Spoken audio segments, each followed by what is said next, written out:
We are getting more insight into the operations of the Clark County School Board from someone who knows it pretty well. Yeah, Dane Watson is a former school board member who served in an interim position to represent North Las Vegas. He was there because Isaac Barron was still an employee of the district, so he couldn't serve until he retired.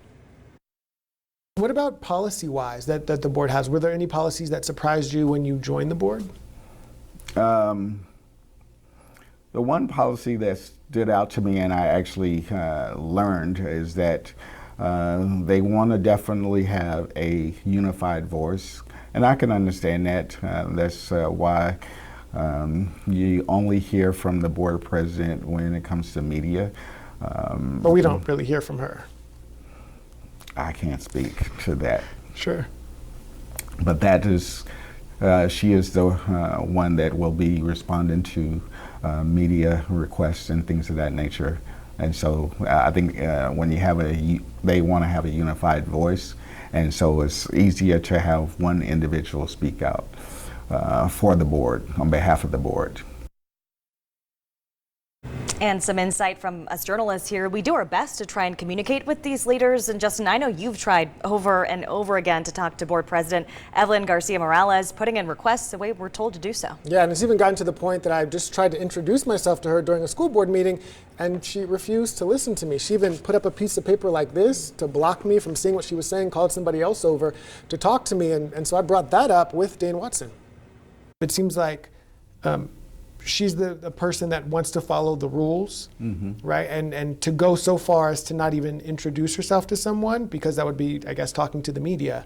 But yet, when we go back to this Katie Williams situation, and it's someone who could potentially be serving on this board illegally, not much is being done to actually investigate that.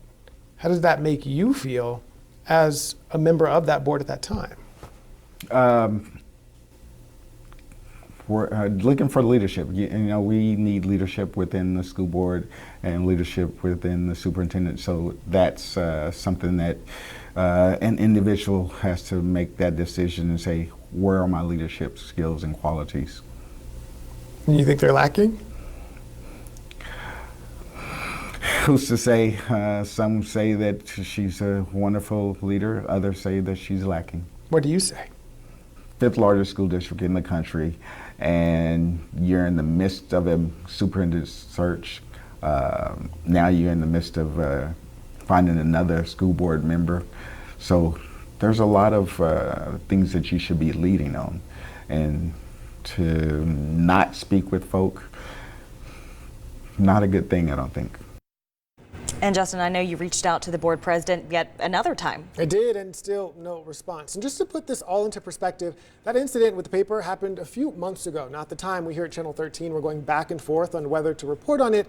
And I really said no, hoping that we could talk to the board president, but that just never happened. So what changed? Well, really, I think with the superintendent search ramping up and the Katie Williams incident, there were a lot of things that just really needed to be discussed, things that you at home needed answers on. So we reevaluated the situation, as we do as journalists, and wanted to give you the full perspective of what's been taking place really over the past couple of months. And we recognize this is an election year, and her seat is up for re-election, so this is not something that we take lightly. And again, the point is to be able to get you the answers you deserve. So again, Evelyn Garcia Morales, if you're watching, the invitation still stands because we do still want to talk to you.